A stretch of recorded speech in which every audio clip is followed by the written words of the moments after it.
নমস্কার বন্ধুরা, তোমরা সকলে কেমন আছো? আশা করি খুব ভালো আছো। গল্প হলেও সত্যি #মাই ভ্লগ এই চ্যানেলে তোমাদেরকে আরও একবার স্বাগত। ভাবছো তো এত সন্ধেবেলায় আমি কোথায় চললুম? আজকে শনিবার, সন্ধ্যে 7টার মতো বাজে। অন্যদিন রবিবার আর বুধবার এই দুটো দিন আমি ভিডিও করি, আর সোমবার আর বৃহস্পতিবার 3টের সময় আমি ভিডিওগুলো ইউটিউবে ছাড়ার চেষ্টা করি। কখনো টাইমিংয়ের গণ্ডগোল হয়েও যায়, কারণ নেটওয়ার্কের প্রবলেম, তারপরে ছেলের নানান রকম অ্যাক্টিভিটিস এইসবের কারণে হয়ে ওঠে না। আর বুঝতেই পারছো আমি প্রথম ব্লগ শুরু করেছি, তাই একটু ভুল ত্রুটি হয়। তোমরা যারা আমাকে ফলো করো তো একটু আমাকে মার্জনা করে দিও। আজকে শনিবার দিনকেই ব্লগটা শুরু করলাম। তো কেন আজকে শনিবারে তড়িঘড়ি করে এই ব্লগটা শুরু করেছি তোমাদেরকে অবশ্যই জানাবো। তো তার আগে দেখে নাও। তো বন্ধুরা, আজকে আমি যাচ্ছি রিহার্সাল বলতেই ভাবছো তো যে এত রাত্রে কিসের রিহার্সালে আমি যাচ্ছি। তো কিসের রিহার্সাল, কী জন্য রিহার্সাল, পুরোটাই তোমাদেরকে বলবো। তো তার আগে গল্প হলেও সত্যি #মাই ভ্লগ এই চ্যানেলটি স্কিপ না করে পুরোটা দেখো, কারণ পুরোটা না দেখলে আমি কোথায় যাচ্ছি, কেন যাচ্ছি, কিসের জন্য যাচ্ছি, কোনোটাই তোমরা বুঝতে পারবে না। তো চলো এখন আমার সাথে যাই রিহার্সালে, দেখি কি হচ্ছে। বন্ধুরা, শুধু আজকেই না, অনেক দিন আগে থেকেই রিহার্সাল চলছিলই। তো তার কিছু ক্লিপিং তোমরা দেখো। তো এখন বুঝতেই পেরে গেছো যে ডান্সের রিহার্সালে আমি গেছিলাম। তো আজকেও যাচ্ছি, আজকে ফাইনাল রিহার্সাল। তো দেখো ফাইনাল রিহার্সালে কীভাবে ডান্সটা শিখে নিয়েছি। তো স্যার সবাইকেই শেখাচ্ছেন। তো আমাকেও 12 দিনে মোটামুটি আমি কমপ্লিট করার চেষ্টা করছি। ফাইনালি কালকে আমাদের প্রোগ্রাম আছে, জানি না কেমন হবে। তো দেখতে থাকো, আমাদের প্রায় শেষ হয়ে গেছে। এবার বাড়ি ফিরে আবার কালকে তোমাদের সাথে আবার দেখা হবে। কাল সকাল থেকে খুব তোড়জোড় শুরু হয়ে যাবে, কারণ সকাল থেকেই সাজগোজের প্রস্তুতি, এবং ছেলে যাবে, আমার বর যাবে, সবাই মিলে আমরা যাব, তার একটা প্রস্তুতি। ছেলের প্রোগ্রাম আছে, ছেলেরও কবিতার প্রোগ্রাম আছে। তো নানান প্রস্তুতি নিয়ে তোমাদের সাথে আবার কাল সকালে দেখা হবে। ততক্ষণের জন্য টাটা, চলো গুড নাইট। সাজুগুজু করেছি, এই যে খুব সুন্দর একটা শাড়ি পরে, মাথায় ফুল টুল এঁটে সাজুগুজু করে একেবারে রেডি হয়ে গেছি। ডান্স পারফরমেন্স বলে কথা না, এটা হচ্ছে উদ্বোধনী সঙ্গীত গাওয়ার একটা ড্রেস আপ। তো ডান্স পারফরমেন্স যখন করব তার আগে তোমাদের সাথে আসতে পারবো কি না জানি না। তো দেখতে থাকো। আজকে ভীষণ টেনশনের মধ্যে আছি, ভীষণ এক্সাইটেড আছি, সব মিলেমিশে একদম আনন্দও লাগছে, ভীষণভাবে আনন্দ লাগছে। দেখতে থাকো, গল্প হলেও সত্যি #মাই ভ্লগ। ব্লগটা ভালো লেগে থাকলে পুরো ভিডিওটা দেখো, স্কিপ করবে না। আর পাশে থাকা বেল আইকনটি অবশ্যই টিপে দিও, তাহলে আমি যখন পরবর্তীকালে ভিডিও দেব সমস্ত ভিডিওগুলো তোমাদের নোটিফিকেশনে চলে যাবে, আর কোনো ভিডিওই তোমরা মিস করবে না। তো ভালো লাগলে লাইক করো, শেয়ার করো, কমেন্ট করো। তো চলো, তো আমার উদ্বোধনী সঙ্গীত আছে প্রথমেই, তাই জন্য আগেই যেতে হচ্ছে। এখন 3:28 মতো বাজে, 5টার সময় আরম্ভ হবে অনুষ্ঠান। সেই মাস্টারমশাই বাবার সাথে আগে করতাম। তো দেখা যাক, জানি না, গলাটা তো ভীষণভাবেই বসে গেছে। হঠাৎ করেই একটা পাওনা পেলাম সকালবেলায়, দাদার কাছ থেকে প্রস্তাবটা পেলাম। তাই জন্য ভাবলাম যে ঠিক আছে, দেখি আর একবার চেষ্টা করে দেখা যাক। তো দেখো বন্ধুরা, লাঠি সোটা নিয়ে একেবারে বেরিয়ে পড়েছি। না অরণ্যকে মারবার জন্য না, এটা অরণ্যর পারফরমেন্সে কাজে লাগবে। তো দেখতেই পাবে তোমরা। তো চলো। তো দেখো ড্রাইভারদা আগেই ব্যাগ নিয়ে মোটামুটি চলে এসছে। তো আমাকে দিয়ে আবার ছেলেকে নিয়ে আবার যাবে। বন্ধুরা, চলে এসেছি যেখানে প্রোগ্রাম হবে, আশুতোষ মেমোরিয়াল হল। এটা আসলে দেশবন্ধু চিত্তরঞ্জন দাসের যে বাড়িটা, মানে এখন যেটা ক্যান্সার হসপিটাল, সেই হসপিটালের ঠিক অপোজিটে এই যে আশুতোষ মেমোরিয়াল হল। এটা অ্যাকচুয়ালি আশুতোষ কলেজে একটা অডিটোরিয়াম, সেখানেই এই প্রোগ্রামটা হবে। তো আমরা চলে এসেছি, পৌঁছে গেছি। দেখতে থাকো, সঙ্গে থাকো। ইতিমধ্যে পুরো পৌঁছে গেছি হলের ভেতরে। তো আজকে অনুষ্ঠিত হতে চলেছে চেতলা অঙ্কুর কলা কেন্দ্রের 10ম বর্ষ পূর্তি উপলক্ষে একটি সাংস্কৃতিক সন্ধ্যা। তো যেখানে নাম দেওয়া হয়েছে হে নূতন দেখা দিক আরবার। কিছু নতুন আর কিছু পুরনো গানের মেলবন্ধন এখানে হবে। তো আমাদের যে ডান্সটা আমরা করব সেটা হচ্ছে পিয়া বলে বাচ্চারা করবে ফুলে ফুলে ঢলে ঢলে। এটার সাথে এটা পাঞ্চ করা আছে, তো জানি না কপিরাইট পড়ে যাবে হয়তো, তাই তোমাদেরকে দেখাতে পারবো না গানটা। নাচটা অবশ্যই দেখাবো, তো দেখো। তো দেখতেই পাচ্ছ আমাদের এখন মেকআপ আর্টিস্ট চলে এসছে, ড্রেসাররাও চলে এসছেন। তো আমরা মোটামুটি 1.5 ঘন্টা আগে পৌঁছে গেছি, কারণ সাজগোজ করতে হবে। বুঝতেই পারছো, তোমরা যারা সাংস্কৃতিক এই জগতে আছো তারা জানো, সবটাই জানো। তো তাও দেখাচ্ছি, দেখো আমরা তো জগায় মাথায় না। দেখো আমি মোটা বারবার বলে দিয়েছি যে সবচেয়ে বড় ড্রেস। হাই বলো, হাই বলো। আছে আছে, আর কোনো টেনশনে কিছু নেই। আর এর উপর থেকে একটু জ্যাকেট, আমার ড্রেস দেখছিস যে বড় আছে, তা আপনি টেনশন নেবেন না। এটা কি ডান্স করবি তোরা? লেখাটা না আমার হাতের লেখাই রয়েছে। তো বন্ধুরা দেখতেই পাচ্ছ সবাই ভীষণ এক্সাইটেড হয়ে আছে, সব সাজুগুজু করতে ব্যস্ত। আর স্যার ভীষণ টেনশনে আছেন এই মুহূর্তে, কারণ কার ড্রেস হচ্ছে না। তো এই নিয়ে স্যার ভীষণ এখন ওয়ারিড হয়ে আছেন।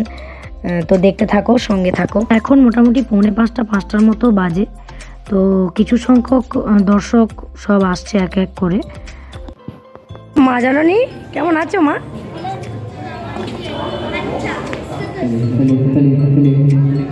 দেখো এই ডান্সটাতে কিন্তু আমিও ডান্স করব। তো এখন আমি গান করব বলে একটু অন্য সাজে আছি, একটু পরে এদের সাথে তোমরা আমাকেও দেখতে পাবে। হ্যাঁ হ্যাঁ আমি করে দেবো। আরে ব্যাক স্টেজে সব একবার করে প্র্যাকটিস হয়ে যাচ্ছে গো।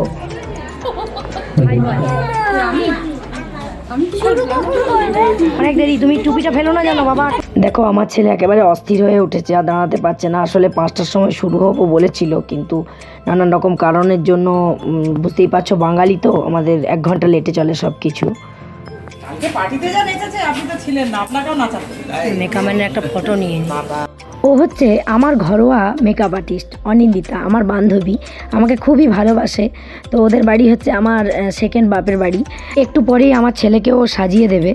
তো একদিন ওর পাল্লায় পড়ে আমি তো চাঁদে যাচ্ছি, এটুকু শিওর। তোমরাও দেখতে পাবে আমার চাঁদে যাওয়ার এপিসোড। হ্যাঁ আমাদের কত কাণ্ড করে গলায়। আপনাকে অত ভালো একটা স্টুডেন্ট দেখে দিলাম, একটা থ্যাংক ইউ পর্যন্ত। আচ্ছা, এইসব ব্লগ দেখার সাথে সাথে আমার কিছু পাগলামিও কিন্তু তোমাদেরকে দেখতে হবে বন্ধুরা। তো দেখো এখন আমি চোখের এক্সপ্রেশন দিচ্ছি কিভাবে।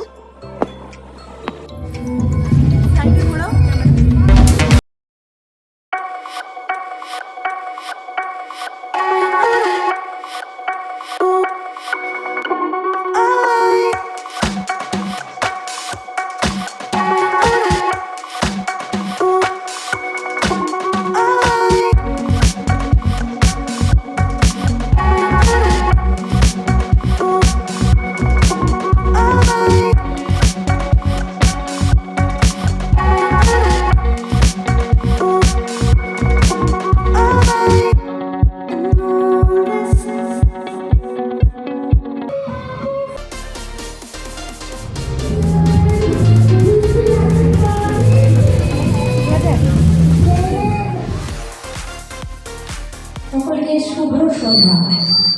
নতুন বছরে সকলকে জানাই প্রীতি, শুভেচ্ছা ও ভালোবাসা। বড়দের প্রণাম জানিয়ে আমি আমার উদ্বোধনী অনুষ্ঠানটা শুরু করছি। আকাশে আমার মুক্তি আলো আলো আমার মুক্তি ধুলাই ধুলাই ঘাস। পক্ষ থেকে শুভেচ্ছা পৌঁছে দিচ্ছেন অরণ্য। অরণ্যর হাতে আর এক অরণ্য।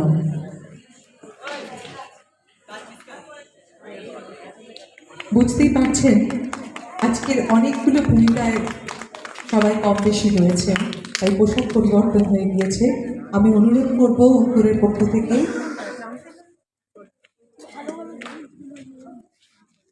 আসলে এগুলো আমাদেরকে উৎসাহিত করে। যারা বিভিন্ন রকম সাংস্কৃতিক পরিমণ্ডলে রয়েছেন তাদেরকে এই শুভেচ্ছাগুলো অনেক বেশি উৎসাহিত করে। এখানে মা আর ছেলে, মাতা এবং পুত্র একসাথে, সংস্কৃতি এমনই পাঠাতাম। এরপর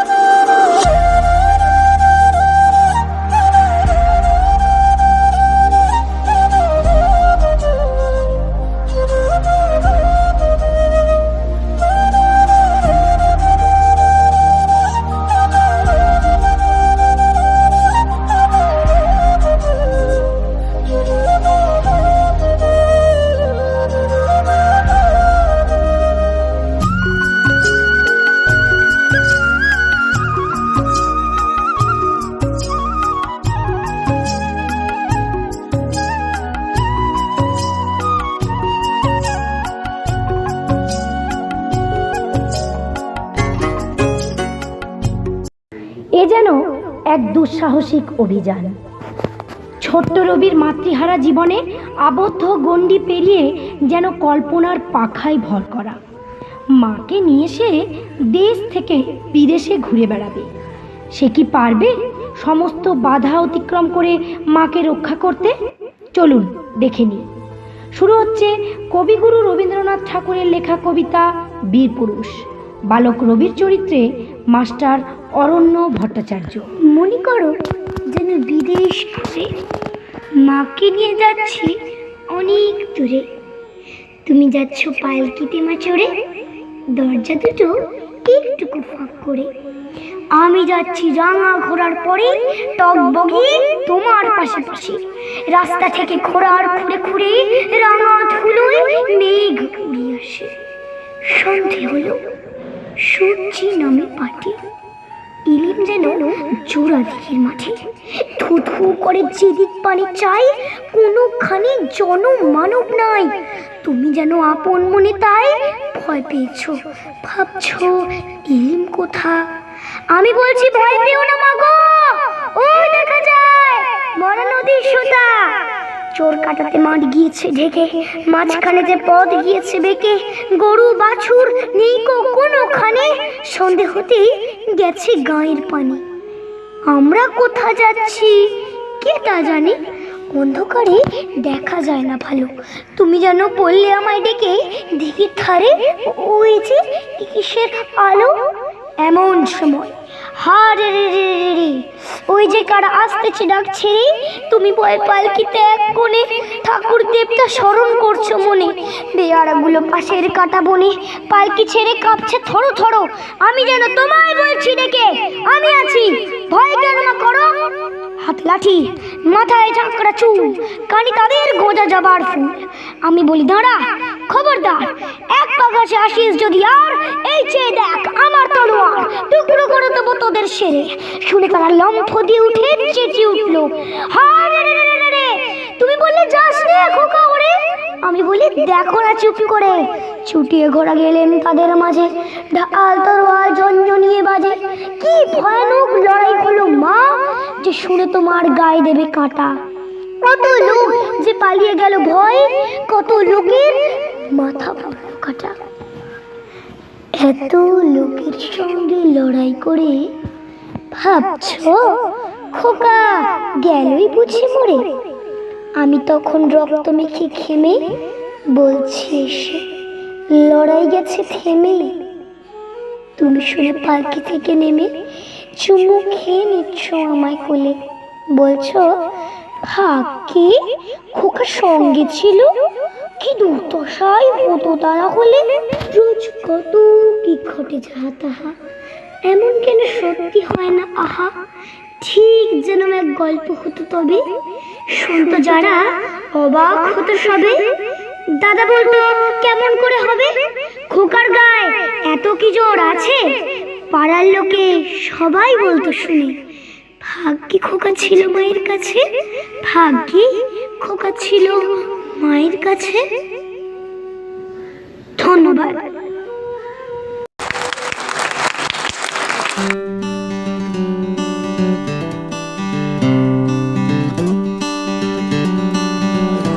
বন্ধুরা একেবারে শেষ হয়ে গেছে, তো এই যে সব খোলাখুলি হচ্ছে, আমাদের প্রোগ্রাম শেষ হয়ে গেল। খুব ভালো হয়েছে প্রোগ্রাম। এই যে এই দুটো স্টেজ পেয়ে এখন ফাঁকা স্টেজে এইসব করে বেড়াচ্ছে। তো বন্ধুরা অনুষ্ঠানটা খুবই সুন্দর হয়েছে। তো এই জন্য সঞ্জয় দাস মহাশয় মানে আমাদের ডান্সের টিচারকে অনেক অনেক ধন্যবাদ। উনি যদি এত সুন্দর করে ডান্স না শেখাতেন এত সুন্দর হতো না। অনুষ্ঠান সবাই খুব ভালো বলেছে। হ্যাঁ, এখন ব্লগিংয়ের কাজ চলছে। বলো তোমার অনুষ্ঠান কেমন লেগেছে? জাস্ট লেগেছে। ব্যাস। আচ্ছা, আমাদের মেন কর্তা কিছু বলবেন, কেমন লাগলো অনুষ্ঠান? হ্যাঁ, ভীষণই ভালো লেগেছে। এইভাবে আমরা দিনের পর দিন যাতে এগিয়ে যাই সেই আশীর্বাদের জন্য সবার কাছে কামনা রইল। ব্যাস, খুব খুব ভালো। একদম দারুণ বক্তব্য, সত্যি দারুণ দারুণ হলো। এই যে তোমরা জানো কি, এটা একমাত্র অনুষ্ঠান ছিল যেখানে আমি নাচ গান আবৃত্তি ছবি আঁকা সব করতে পেরেছি। তো সব করতে পেরে আমি ভীষণভাবে আপ্লুত। চলো বেরিয়ে যাই। চলো বন্ধুরা, এই পর্যন্তই। অঙ্কুর কলাকেন্দ্রের কর্ণধার এবং আমার ছেলের ড্রয়িং টিচার নীলকান্ত মণ্ডলকে আমার এবং আমার পরিবারের তরফ থেকে অনেক অনেক শুভেচ্ছা জ্ঞাপন করলাম। তার কারণ হচ্ছে উনি প্রতি বছর এত সুন্দর করে একটা অনুষ্ঠানের আয়োজন করেন, যার ফলে আমাদের এই সংস্কার, আমাদের এই বাঙালি সংস্কৃতিকে আমরা পরোক্ষ এবং প্রত্যক্ষভাবে দেখতে পাই, নতুন করে অনেক কিছু শিখতে পারি। তো এইভাবে উত্তরোত্তর ওনার এই অনুষ্ঠান বৃদ্ধি পাক, এই কামনা করি। তো তোমাদের কেমন লাগলো এই অনুষ্ঠান, এই ভার্চুয়াল অনুষ্ঠান তোমাদের কেমন লাগলো আমার ব্লগের মধ্যে দিয়ে তা জানিও। কমেন্ট করো, শেয়ার করো এবং লাইক করো যদি ভালো লাগে। তো চলো আজকে এই পর্যন্তই, দেখা হবে আরেকটি নতুন ব্লগ নিয়ে। ততক্ষণের জন্য ভালো থেকো, সুস্থ থেকো, সাবধানে থেকো।